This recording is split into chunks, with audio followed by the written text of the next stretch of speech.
কেউ ফেরেশতা হয় তাহলে তার কথা হলো আলাদা। যুগে যুগে আল্লাহ তাআলা হাজার হাজার গুনাহগারকে মাফ করেছেন। বান্দা আমার আপনার জিন্দেগিতে গুনাহ হবে, এই গুনাহকে আল্লাহ মাফ করবেন কিনা বলেন? আওয়াজ দেয়া বলেন, মাফ করবেন কিনা বলেন? আল্লাহ রাব্বুল আলামিন মাফ করবেন। প্রথমেই বলেছি ইয়া আইয়ুহাল্লাযীনা আমানু তুবু ইলাল্লাহি তাওবাতান নাসুহা। হে ইমানদারেরা, তোমরা একনিষ্ঠভাবে আল্লাহর কাছে তাওবা করো। আল্লাহ রাব্বুল আলামিনের কাছে তাওবা করলে আল্লাহ রাব্বুল আলামিন আসা আইয়ুকাফিরা আনকুম সাইয়্যাতিকুম, আল্লাহ রাব্বুল আলামিন তোমাদের জীবনের সমস্ত গুনাহ মাফ করে দিবেন। সুবহানাল্লাহ। আরে আওয়াজ দিয়ে বলেন সুবহানাল্লাহ। আপনাদের জবান থেকে সুবহানাল্লাহর আওয়াজ বের হচ্ছে না, একটু আওয়াজ দিয়ে বলেন সুবহানাল্লাহ। একবার সুবহানাল্লাহ বলে কত ফজিলত জানেন? একবার সুবহানাল্লাহ, একবার আলহামদুলিল্লাহ বললে কত সওয়াব জানেন? আল্লাহ রাব্বুল আলামিনের পয়গম্বর বলেন, কোন ব্যক্তি যদি একবার সুবহানাল্লাহর আওয়াজ দেয়, কয়বার? আওয়াজ দিয়ে বলেন কয়বার? একবার। জান্নাতের মধ্যে একটি গাছ তৈরি হয়। কি তৈরি হয়? একটি গাছ তৈরি হয় জান্নাতের মধ্যে। গাছ মনে হয় ছোটখাটো গাছ, যা এখানে আছে ছোটখাটো গাছ নাকি? গাছটা কত বড় নবীজি বলেন, কোন দ্রুতগামী ঘোড়া যদি 500 বছর পর্যন্ত দৌড়ায়, কোন তেজি ঘোড়া আরাবিয়ান ঘোড়া যদি 500 বছর পর্যন্ত দৌড়ায়, তবু সেই গাছের ছায়া শেষ করতে পারবে না। আল্লাহু আকবার বলেন।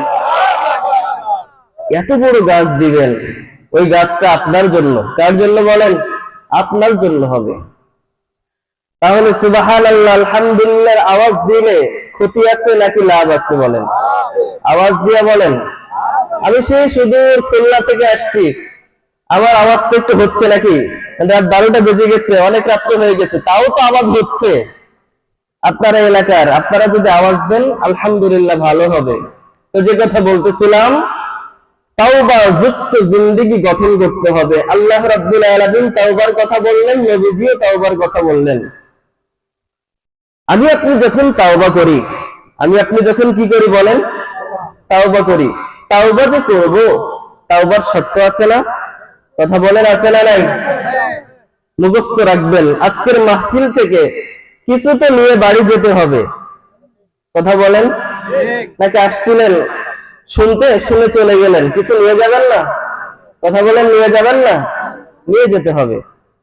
তাওবার শর্তগুলো মুখস্থ করবেন। 1 নম্বর তাওবার শর্ত, আমি যে জীবনে গুনাহ করেছি, যেই গুনাহটা করলাম, আমি যেই গুনাহটা আমি করলাম, এই গুনাহ থেকে ফিরে আসতে হবে। কি করতে হবে বলেন? আওয়াজ দিয়ে বলেন। এই গুনাহ থেকে ফিরে আসতে হবে। শুধু ফিরে আসলেই হবে না, আমি যে গুনাহের কাজটা করলাম, এই গুনাহের প্রতি লজ্জিত হতে হবে। কি হতে হবে? আওয়াজ দিয়ে বলেন, লজ্জিত হতে হবে। 2 নম্বর কথা। 3 নম্বর কথা হলো, জীবনে আর এই গুনাহের কাজ করব না, এমন দৃঢ় প্রতিজ্ঞাবদ্ধ থাকতে হবে। জীবনে আর গুনাহের কাজ করব না, এমন কি করতে হবে বলেন? প্রতিজ্ঞা রাখতে হবে। 4 নম্বর কথা, কোন বান্দার হক যদি থেকে থাকে সেটা আদায় করতে হবে। কোন বান্দার হক যদি থেকে থাকে কি করতে হবে? আদায় করতে হবে। এই শর্তগুলো মোতাবেক যদি আমি আপনি তাওবা করি, রব তাওবা কবুল করবেন। কোন পর্যন্ত? قال النبي صلى الله عليه وآله وسلم إن الله تعالى لا يقبل الله توبة العبد ما لم يغرغر। পয়গম্বর বলেন, একজন বান্দার তাওবা কবুল হবে মা লাম ইউগরগির, মৃত্যু যখন আপনার আসবে, মৃত্যু আসার সময় আপনার রূহটা বের হবে। কি বের হবে বলেন? আওয়াজ দিয়ে বলেন, কি বের হবে? রূহটা বের হবে। রূহটা বের হয়ে লানি গর্ভের এই কণ্ঠ লানি পর্যন্ত যতক্ষণ না আসবে, এর আগে যদি আপনি তাওবা করতে পারেন, আমার আল্লাহ তাআলা আপনার তাওবাটা কবুল করবেন। সুবহানাল্লাহ। তাওবা করতে রাজি আছেন নি বলেন? আওয়াজ দিয়া বলেন, তাওবা করতে রাজি আছি আমরা? আরে আল্লাহর বান্দা, তাওবা যুক্ত জীবন গঠন করতে হবে। তাওবা ছাড়া দুনিয়ার জিন্দেগিতে মুক্তি পাইলেও পরকালে মুক্তির কোনো আশা নাই, কোনো আশা নাই। আমি আপনি যে তাওবা করি, আমি আপনি যখন ভুল করি, কি করি বলেন? ভুল করি। বাবা মার কাছে যদি অন্যায়ের ক্ষমা চাই, বাবা মা খুশি হয় না বলেন? কথা বলেন, খুশি হয় কিনা? বাবা মা খুশি হয়। কত খুশি হয়? বাবা মার থেকে আল্লাহ বেশি খুশি হয়। আল্লাহ বেশি খুশি হয়। কেমন খুশি হয়? নবীজি সাল্লাল্লাহু আলাইহি ওয়াসাল্লাম একটি উদাহরণ দিয়েছেন। সহিহ মুসলিম শরীফের মধ্যে হাদিসটি নবীজি উল্লেখ করেন। চেটিয়াল ময়দান, মরুভূমি। মরুভূমির নাম শুনেছেন আপনারা? কথা বলেন, শুনেছেন? এই মরুভূমির মধ্যে যদি কোনো ব্যক্তি পথ চলে, একাকী পথ চলতেছে, একজন ব্যক্তির ঘোড়া নিয়ে পথ চলতেছে, ঘোড়ার উপরে খাবার আছে, পানি আছে, সব কিছু আছে। চলতে চলতে চলতে চলতে মরুভূমির মাঝ বরাবর চলে আসছে। এদিকে তাকায় দেখে এদিকেও মরুভূমি, এদিকে তাকায় এদিকেও মরুভূমি, সামনে মরুভূমি, পিছনে মরুভূমি। এই সময় আল্লাহর বান্দার ঘুম চাপলো, ঘুম এসে গেছে। ঘুম থেকে উঠে দেখে কাছে যে ঘোড়াটা ছিল সেই ঘোড়া নাই, ঘোড়াটা হারিয়ে গেছে। ঘোড়াটা কি হয়েছে? হারিয়ে গেছে। ঘোড়ার উপরে খাবার ছিল, পানীয় ছিল। ঘোড়ার উপরে কি ছিল বলেন? খাবার ছিল, পানীয় ছিল। যেই খাবার খেয়ে সে জীবন ধারণ করত। এর নবীর উম্মতের দল পয়গম্বর বলেন, এই ব্যক্তিটা এখন অসহায়ের মতো ঘোড়া খুঁজতেছে, আশেপাশে কোথাও ঘোড়া পায় না। খুঁজতে খুঁজতে খুঁজতে খুঁজতে ক্লান্ত হয়ে গেছে। মৃত্যু শয্যায় শায়িত হয়ে আবার শুয়ে পড়েছে, ঘুমিয়ে গেছে। আল্লাহর বান্দা ঘুম থেকে ওঠার পরে দেখতেছে তার ঘোড়া হাজির হয়ে গেছে। সুবহানাল্লাহ। শুধু ঘোড়া হাজির হয়েছে তাই নয়, ঘোড়ার সাথে খাবারও আছে, আবার পানিও আছে। এখন এই খাবার এবং ঘোড়া এবং পানি দেখে ওই বান্দা যেমন খুশি হয়, আমার আল্লাহ রাব্বুল আলামিন একটা বান্দার তাওবার কারণে তার থেকেও বেশি খুশি হয়। বলেন সুবহানাল্লাহ। আরে আওয়াজ দিয়ে বলেন সুবহানাল্লাহ। এরে আল্লাহর বান্দা, শুধুমাত্র তাওবা করলেই হবে না। তাওবা যে গুনাহ থেকে করলাম, জীবনের জন্য আপনি তাওবা করবেন, জানি আর কোনোদিন এই গুনাহের কাজ করব না। এরে বান্দা, পয়গম্বর বলেন, আল্লাহ তাআলা বলেছেন, বান্দা কত গুনাহ তোমার জীবনে হয়েছে, পাহাড় পরিমাণ গুনাহ যদি হয়, আমি আল্লাহ রাব্বুল আলামিন তোমারে maaf করে দিব। সুবহানাল্লাহ। ইয়া আইয়ুহাল্লাযীনা আমানু লা তাকনাতু মির রাহমাতিল্লাহ। রে ইমানদার আল্লাহর গোলাম, লা তাকনাতু মির রাহমাতিল্লাহ, আল্লাহ রাব্বুল আলামিনের রহমত থেকে তুমি নৈরাশ হবা না। আল্লাহ তাআলার রহমত থেকে কি হওয়া যাবে না বলেন? আওয়াজ দিয়ে বলেন, কি হওয়া যাবে না? একটু সামনে আগে আসেন। লা ইলাহা ইল্লাল্লাহ। একটু আগে আসেন সামনে, পানি লাগবে। লা ইলাহা ইল্লাল্লাহ, লা ইলাহা ইল্লাল্লাহ। তো যে কথা বলতেছিলাম, যে তাওবা যুক্ত জীবন গঠন করতে হবে। ইতিহাসের পাতা থেকে আমরা কিছু ইতিহাস আমরা জানি যে কেমন কেমন গুনাহগারকে আল্লাহ তাআলা মাফ করেছেন। হযরতে মুসা আলাইহিস সালাতু ওয়াস সালামের সময়, কোন সময় বলেন? হযরতে মুসা আলাইহিস সালাতু ওয়াস সালামের সময়। আপনারা মনোযোগ সহকারে শুনেন, বেশি আলোচনা হবে না ইনশাআল্লাহ। পয়গম্বর মুসা আলাইহিস সালাতু ওয়াস সালাম মুসল্লিদেরকে নিয়ে, উম্মতদেরকে নিয়ে বৃষ্টির জন্য দোয়া করতেছেন। কি করতেছেন বলেন? আওয়াজ দিয়ে বলেন, কি করতেছেন?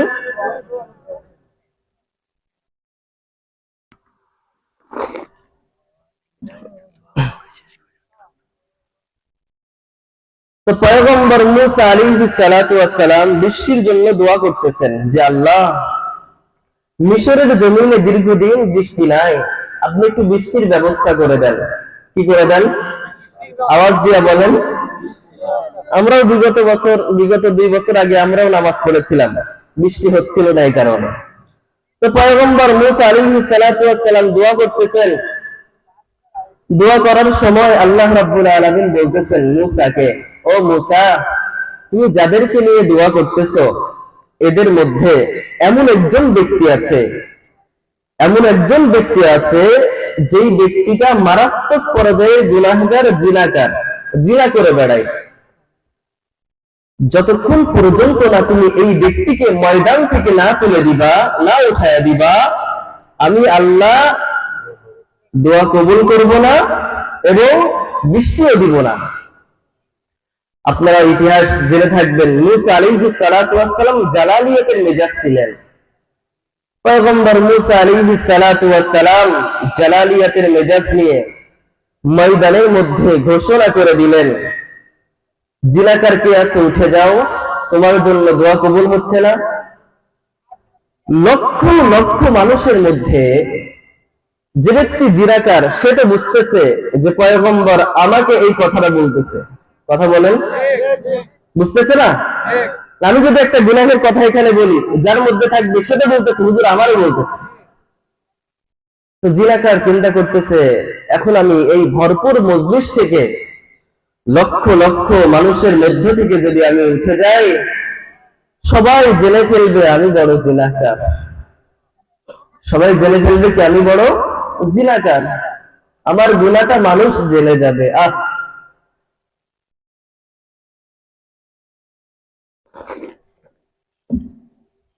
এরপরে চোখের পানি ফেলে যে কান্না করবে, কান্না করারও কোনো উপায় নাই, পাশের লোক জেনে ফেলবে জিনাকার। কি করবে এখন? সেজদায় চলে গেছেন আল্লাহর বান্দা। সেজদায় যাওয়ার পরে দিলের তাওয়াজ্জু আল্লাহ তাআলার দিকে দিয়েছেন। দিলের তাওয়াজ্জু যখন আল্লাহ তাআলার দিকে দিয়েছেন, সিজদায় পড়ে চোখের পানি ফেলে আল্লাহর কাছে কান্না করতেছে। দিলের তাওয়াজ্জু, বিনয়ী হয়ে আল্লাহর কাছে বলতেছে। কারণ বিনয়ের দাম নবীজি বলেছেন, বিনয়ী হলে তার দাম আছে। কি দাম আছে? বিনয়ের দাম পয়গম্বর বলেন, মান তাওয়াযা লিল্লাহি রাফাহুল্লাহ, যে ব্যক্তি বিনয়ী হয় আল্লাহ তার মর্যাদা উঁচু বানায় দেন। সুবহানাল্লাহ। আল্লাহর গোলাম চোখ দুটা বন্ধ করে সিজদায় গিয়ে আল্লাহর কাছে বলতেছেন, আল্লাহ, ও আল্লাহ, আমি বড় জিনাকার, কেউ জানে না, শুধু তুমি জানো। ও আল্লাহ, আমি যে এত বড় জিনাকার, আমার বাবাও জানে না, আমার মাও জানে না রে আল্লাহ। ও আল্লাহ, আমার সন্তান গুলো জানে না আমি বড় জিনাকার। ও আল্লাহ, আমার পরিবার বর্গের আত্মীয় স্বজন কেউ জানে না আমি বড় জিনাকার। ও আল্লাহ, তুমি তো জানো, জানার পরেও তোমার সত্তার নামে উসিলা করে আমার গোপন রাখছিলা, আজকে কেন তুমি ওপেন করতে চাও? ও আল্লাহ, আমি সিজদায় পড়ে তোমার কাছে মাফ চাইতেছি। ও আল্লাহ, তুমি আমারে মাফ করে দাও, আমি জীবনে আর গুনাহের কাজ করব না। আল্লাহর বান্দা যখন এভাবে কান্না শুরু করেছে, আল্লাহর কুদরতি অন্তরে জোশ পেয়ে গেছে। আল্লাহ রাব্বুল আলামিন মুহূর্তের মধ্যে মিশরের জমিনে বৃষ্টি দান করে দিয়েছেন। আল্লাহু আকবার বলেন। পয়গম্বর মূসা বলেন, আল্লাহ জিনাকার উঠে নাই, আপনি কেন বৃষ্টি দিলেন?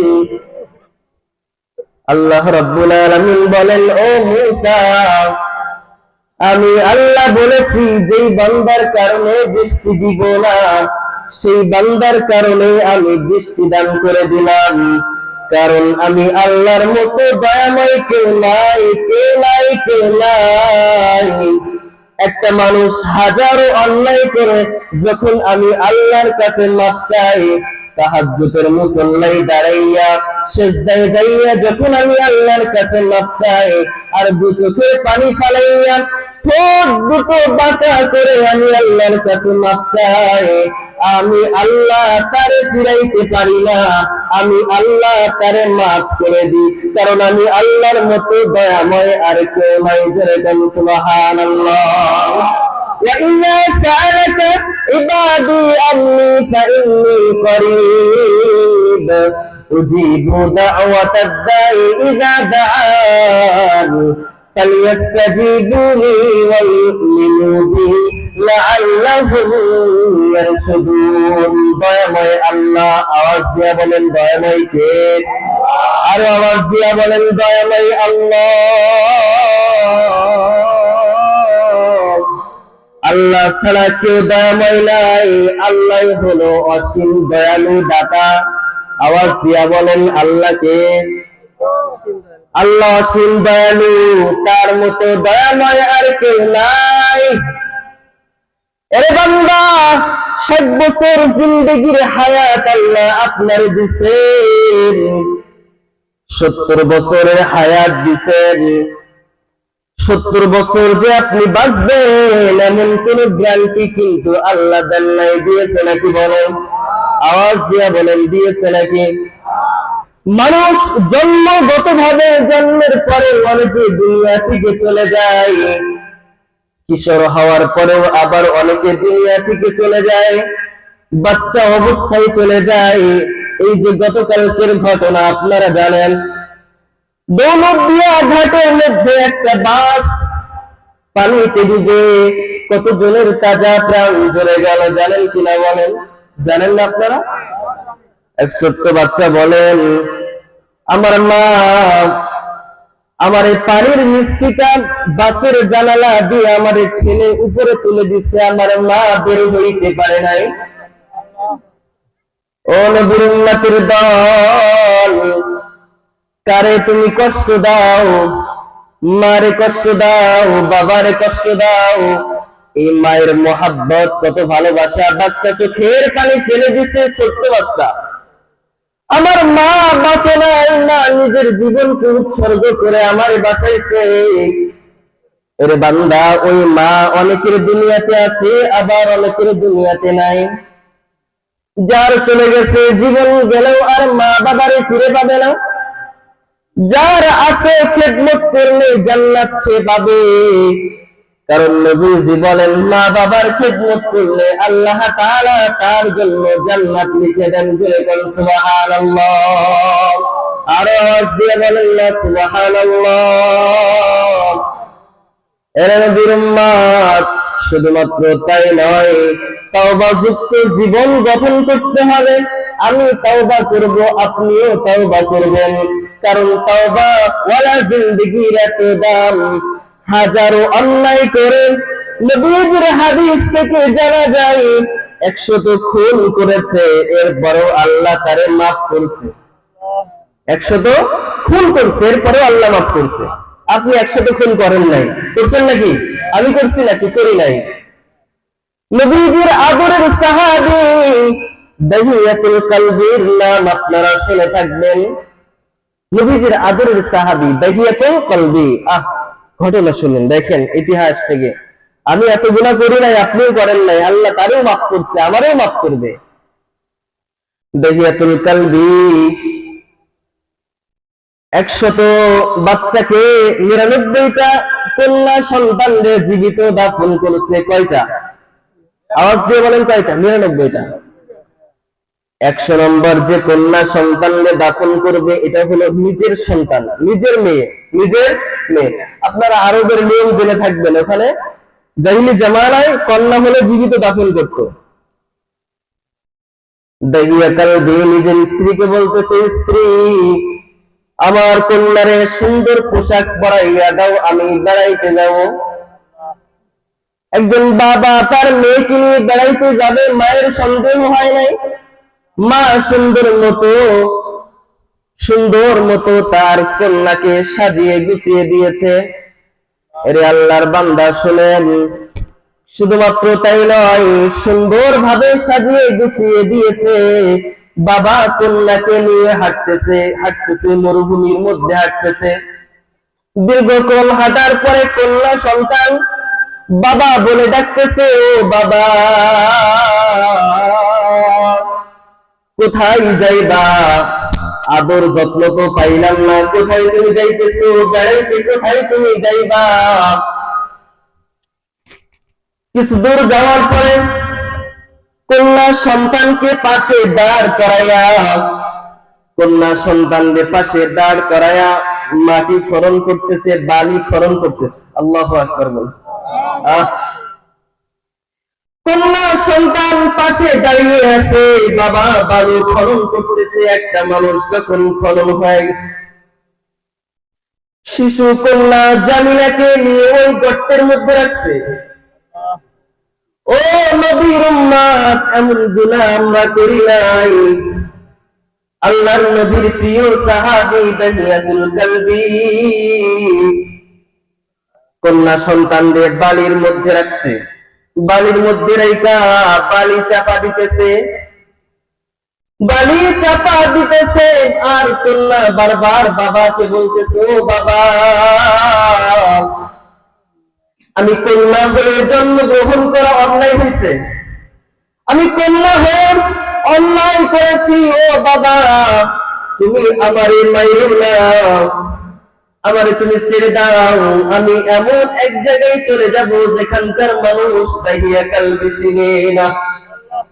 আমি এমন এক জায়গায় চলে যাব যেখানে কন্যা সন্তানকে জীবিত দাফন করার মতো অন্যায় কেউ করে না। এরে আল্লাহর বান্দা, শুধু তাই নয়, জামিলার কোন কথা দাহিয়া কালবির কানে প্রবেশ করে নাই।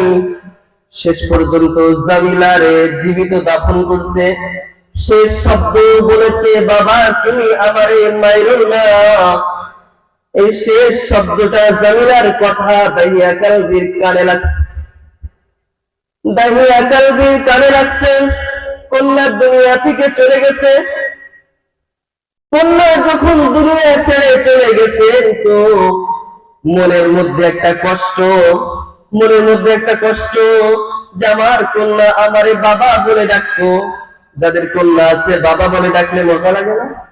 কথা বলেন, লাগে না? এই কন্যা সন্তান ডাকতো, মজা লাগতো, ভালোবাসা লাগতো। কিন্তু আমি এর মাইরা ফেললাম, সহ্য করতে পারতেছে না। দৌড়াইয়া নবীজির কাছে গেছেন, ও পয়গম্বর আমি দাহিয়াতুল কালবি 100 জীবিত কন্যারে জীবিত দাফন করছি। ও পয়গম্বর বলেন না আমার এই গুনাহ কি আল্লাহ মাফ করবে? নবীজি বলেন, হাদিসের মধ্যে পাওয়া যায়, নবীজি বলেন, ও দাহিয়াতুল কালবি, ও কালবি রে, আমি জানি তুমি জাহিলি জামানায় তোমার মধ্যে ঈমান ছিল না। এখন যদি তুমি আমার হাতে হাত রেখে কালিমা পড়ো, মুসলমান হও, আল্লাহ রাব্বুল আলামিন তোমার সমস্ত জীবনের গুনাহ মাফ করে দিবেন। সুবহানাল্লাহ। দাহিয়াতুল কালবি বলেন, তো পয়গম্বর আর দেরি করব না, আর দেরি আমি করব না, আমি আপনার হাতে হাত রেখে এখনই মুসলমান হয়ে গেলাম। বলেন সুবহানাল্লাহ। 100 খুন করেছে, 100 কন্যারে দাফন করেছে, তারে আল্লাহ মাফ করছে কিনা বলেন? আওয়াজ দিয়ে বলেন। তো এত অন্যায় আমিও করি নাই বান্দা, আপনিও করেন নাই। দুনিয়ার জিন্দেগি হলো ক্ষণস্থায়ী, এখানে কেউ চিরদিন থাকতে আসে নাই। তাওবাওয়ালা জিন্দেগি গঠন করে এরপরে কবরে যেতে হবে। তাওবাওয়ালা জিন্দেগি গঠন করে কোথায় যেতে হবে? কবরে তাওবা ছাড়া যাওয়া যাবে না। কবরে তাওবা ছাড়া যাওয়া যাবে? আওয়াজ দিয়ে বলেন, তাওবা ছাড়া যাওয়া যাবে? গুনাহ মাফের আরেকটি মাধ্যম, যেই কাজটা করলে আপনার গুনাহ মাফ হবে। নবীজি বলেন যে আল্লাহ তাআলা বলেছেন, কুল ইন কুনতুম তুহিব্বুনাল্লাহ ফাত্তাবিউনি ইউহিব্বুকুমুল্লাহ। আল্লাহ রাব্বুল আলামিন বলেছেন, নবীজি তুমি বলো যে যদি গুনাহ মাফ করতে চাই, তাহলে যেন আল্লাহর যদি ভালোবাসা চাই, তাহলে যেন আমি নবীর অনুসরণ করে। আমি নবীর কি করে? ফাত্তাবিউনি, আমি নবীর যেন অনুসরণ করে। তাহলে কি হবে? ইউহিব্বুকুমুল্লাহ, আল্লাহ তাহলে তোমাদেরকে ভালোবাসবে। সুবহানাল্লাহ বলেন। নবীর ভালোবাসা পেতে হলে আল্লাহ তাআলা যদি চান যে আল্লাহ আপনারে ভালোবাসুক, নবীর আনুগত্য করা লাগবে। তাহলে নবীর আনুগত্য করলে কি হবে? ইয়াগফির লাকুম যুনুবাকুম, আল্লাহ রাব্বুল আলামিন আপনাদের জীবনের গুনাহ মাফ করে দিবেন। সুবহানাল্লাহ। তাহলে নবীজির ইত্তেবা, অনুসরণ, এটা হলো গুনাহ মাফের আরেকটি উপায়। আল্লাহ রাব্বুল আলামিন আমাদেরকে গুনাহ মুক্ত জীবন গঠন করার তৌফিক দান করেন। সকলে বলেন আমিন। আরো জোরে বলেন আমিন। তাহলে আমরা সকলেই কবর পথের যাত্রী। আমরা সকলেই কোথাকার যাত্রী বলেন? আওয়াজ দিয়ে বলেন, কোথাকার যাত্রী? নাকি দুনিয়াতে আপনারা সবাই থাকবেন? আওয়াজ দিয়ে বলেন, থাকবেন। না রে বান্দা, কেউ দুনিয়াতে থাকবে না, সবাই চলে যাবে। নবীজির হাদিস থেকে এতটুকু হাদিস বললাম যে বান্দা তুমি তাওবা ওয়ালা জিন্দেগি গঠন করে কবরে যাও। কারণ হলো তাওবা ওয়ালা জিন্দেগি গঠন না করে বান্দা যদি তুমি কবরে যাও, আল্লাহ রাব্বুল আলামিনের পয়গম্বর বলেন, আল কবরু রাউযাতুম মিন রিয়াজিল জান্নাহ আও হুফরাতুম মিন হুফারিন নার। কবরটা কারোর জন্য জান্নাতে বাগান হবে, আবার কারোর জন্য জাহান্নামের গর্ত হয়ে যাবে। এর নবীর উম্মতের দল জান্নাতের গর্ত সে পাবে, জান্নাতের বাগান সে পাবে যে দুনিয়া থেকে তাওবা ওয়ালা জিন্দেগি নিয়ে এরপরে কবরে যাবে। পক্ষান্তরে যেই ব্যক্তি তাওবা করবে না, এর নবীর উম্মত তাওবা ছাড়া বান্দা যদি তুমি কবরের মধ্যে যাও, ওয়াল কবরু রাউযাতুম মিন রিয়াজিল জান্নাহ আও হুফরাতুম মিন হুফারিন নার। কবরটা কিন্তু আমার আপনার জন্য জাহান্নামের গর্ত হয়ে যাবে। এরে বান্দা, শুধু তাই নয়, নবীজির হাদিস থেকে জানা যায় যদি গুনাহ অবস্থায় কবরের দিকে যায়, গুনাহ অবস্থায় নিজের জীবনের গুনাহকে নিয়ে যদি আমি আপনি কবরের মধ্যে ঘুমায়া পড়ি, নবীজি বলেন কবরের শাস্তি এমন হবে দুপাশের মাটি আপনাকে আমাকে চাপ দিবে। সহ্য করতে পারবেন? আওয়াজ দিয়ে বলেন, সহ্য করতে পারবেন? না না না, সহ্য করার ক্ষমতা আমার আপনার কিন্তু নাই। দুপাশের কবরের মাটি চাপ দিবে। হাদিসের মধ্যে আসছে এক পাঁজরের হাড্ডি আর এক পাঁজরে চলে যাবে। শুধু তাই নয়, নবীজি বলেন গুনাহগারের কবরের মধ্যে একটা সাপ ছেড়ে দেওয়া হবে। একটা দুইটা মুখ নয়, 99টা মুখ হবে। সাপের এত কষ্টদায়ক শাস্তি কবরবাসীকে দিবে। এর বান্দা শোনো, যে এই সাপ যদি দুনিয়াতে একটা হাই ফেলতো, দুনিয়াতে কোনো ঘাস তরুলতার জন্ম কিন্তু হতো না। এজন্য বান্দা যে কয়েকদিন হায়াত থাকবে, হায়াতের জিন্দেগিতে তাওবা ওয়ালা জিন্দেগি গঠন করে কবরে যেতে রাজি আছেন কিনা বলেন? আওয়াজ দিয়ে বলেন, রাজি আছি কিনা আমরা? তাওবা ওয়ালা জিন্দেগি গঠন করে যেতে হবে। এর নবীর উম্মতের দল, তাওবা তো তখনই ভালো মতো হবে যখন আপনি আল্লাহর কাছে একান্তে কান্নাকাটি করবেন। কি করবেন? একান্তে কান্নাকাটি করা লাগবে। قال النبي صلى الله عليه وآله وسلم من بكى من خشية الله فقد حرم الله تلك العين على النار। এরে বান্দা, নবীজি বলেন যে চক্ষুটা একাকী আল্লাহর ভয়ে জাহান্নামের ভয়ে কান্না করবে, কি করবে বলেন? যে চক্ষু দিয়া আল্লাহর ভয়ে জাহান্নামের ভয়ে পানি বের হবে, একটা ফোঁটা পানি যদি বের করতে পারেন, একটা ফোঁটা পানি যদি বের করতে পারেন, ফজিলত দেখেন, দামি দেখেন, কাল হাশরের ময়দানে জাহান্নাম চিল্লাইতে থাকবে, হাল মিন মাজিদ, হাল মিন মাজিদ। ও আল্লাহ, আমি জাহান্নাম রে বানাইছো, আমারে কি খাবার দিবা না? আমার তো ক্ষুধা লাগছে, খাবারের ব্যবস্থা করে দাও। আল্লাহ বলবেন, ও জাহান্নাম, অপেক্ষা করো, আমি এখনই নাফরমানদের বিচার শেষ করে তোমার মধ্যে দিব, তুমি সেগুলা শাস্তি দিবা। এরে বান্দা, শুধু তাই নয়, ফেরেশতারা চিল্লাইতে থাকবে, ও আল্লাহ, জাহান্নামকে আমরা ফেরেশতারা ধরে রাখতে পারতেছি না, আপনি ব্যবস্থা করে দেন। আল্লাহ রাব্বুল আলামিন কোথা থেকে জানি একটু পানি দিবেন ফেরেশতাদেরকে, বলবেন, ও ফেরেশতারা, এই পানিটা জাহান্নামের উপরে তোমরা ছিটায় দাও। জাহান্নামের উপরে ছিটায় দেওয়ার সাথে সাথেই নবীজি বলেন, জাহান্নামটা কেট কেট শব্দ করতে করতে পিছনের দিকে চলে যাবে, কেট কেট শব্দ করতে করতে পিছনের দিকে চলে যাবে। এর নবীর উম্মতের দল শুধু তাই নয়, পিছনের দিকে চলে যাবে আর সামনে আসবে না।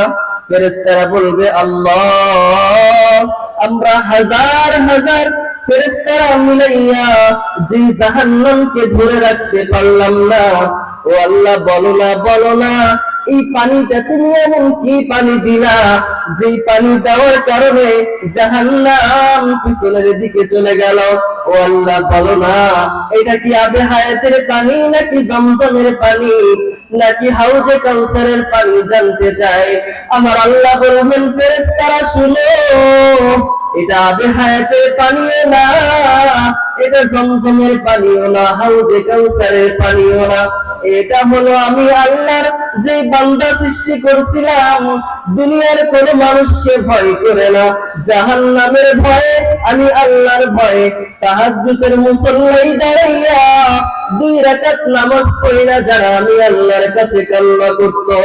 ও নবীর উম্মতের দল, আল্লাহ তাআলা ফেরেশতাদেরকে বলতেছে, যারা কান্না করত, চোখ দিয়া পানি বের হতো, সেই চোখের পানিটা আমি আল্লাহ তাআলা বৃথা যাইতে দেই নাই, বরঞ্চ আমি আল্লাহ রাব্বুল আলামিন ওই 1 ফোঁটা 2 ফোঁটা চোখের পানি হেফাজত করে রাখছিলাম। যেই চোখের পানিটা আজকে তোমাদের কাছে দিলাম, জাহান্নামের উপর দেওয়ার সাথে সাথেই জাহান্নাম পিছনের দিকে চলে গেল। এর নবীর উম্মতের দল, এই হাদিস থেকে যদি জানেন, বলেন না, চোখের পানির দাম আল্লাহর কাছে আছে না নাই? আওয়াজ দিয়া বলেন, আছে না নাই? চোখের পানি ফেলানো লাগবে, চোখের পানি ফেলানো লাগবে। একটা ফোঁটা চোখের পানি যদি বান্দা ফেলাইতে পারেন, আল্লাহর কসম করে বলি, নবীজির হাদিস থেকে জানা যায়, আপনার উপরে জাহান্নাম হারাম ঘোষণা করেছেন আমার আল্লাহ। একটা চোখের পানি, একটা চোখের পানি ফেলতে হবে, 1 ফোঁটা চোখের পানির দাম আল্লাহর কাছে আছে।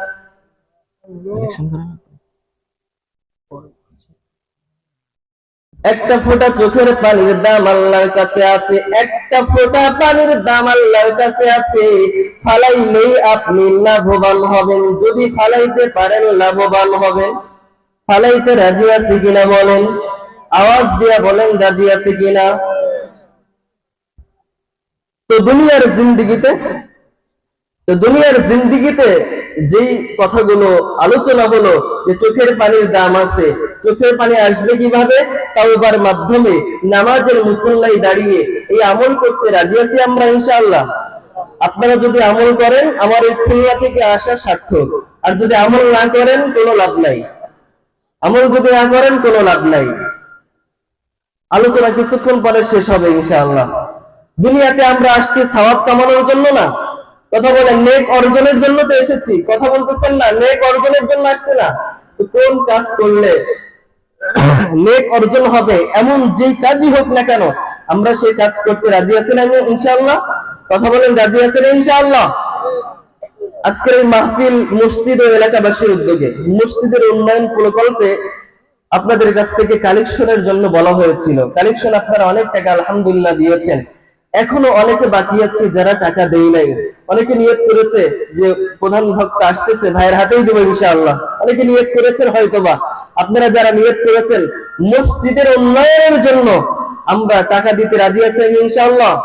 যারা দিতে চাই 500, 1000 করে দিবেন। এখনো যারা দেন নাই আমরা একজন নাম বলে ইনশাআল্লাহ।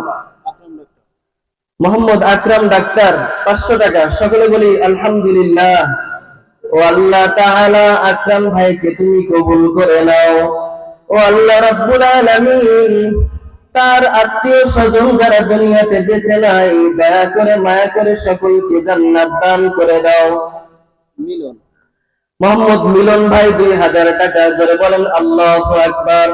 আরো জোরে বলেন না আল্লাহু আকবার। মা বোনেরা মহিলা প্যান্ডেলে আছেন, আপনারা যারা দিবেন অবশ্যই নামটা এখানে লেখায় দিবেন। মোহাম্মদ মিজান ভাই 3000 টাকা। জোরে বলেন আল্লাহু আকবার। আরো জোরে বলেন আল্লাহু আকবার। অল্প আপনারা মনে করতেছেন অল্প দান করতেছি, এটার মনে হয় ফজিলত নাই। বাদশাহ হারুন আর রশিদের নাম শুনেছেন আপনারা? বাদশাহ হারুন আর রশিদ, মজার একটা ইতিহাস শুনেন। বাদশাহ হারুন আর রশিদ, আমি এখানে বসে কথা বলতেছি, আপনারা কেউ যদি উঠে যান তাহলে কিন্তু কথা বলার মধ্যে সমস্যা হবে। সময় যদি 10 মিনিট বেশি লাগে আপনাদের সমস্যা আছে নাকি? সমস্যা আছে? তো কি কোন বাদশার নাম বললাম? বাদশাহ হারুন আর রশিদ। উনি মসজিদ বানাবেন। কি বানাবেন বলেন? মসজিদ বানাবেন। উনি রাজ দরবারে সকলকে ডেকে ঘোষণা করেছেন যে আমি মসজিদ বানাবো, কিন্তু কারোর কাছ থেকে কোনো অনুদান নিব, কথা বলে নিব। ঠিক এরকম ভাবে মসজিদ বানানো কমপ্লিট হয়ে গেছে। এদিকে মনোযোগ দেন।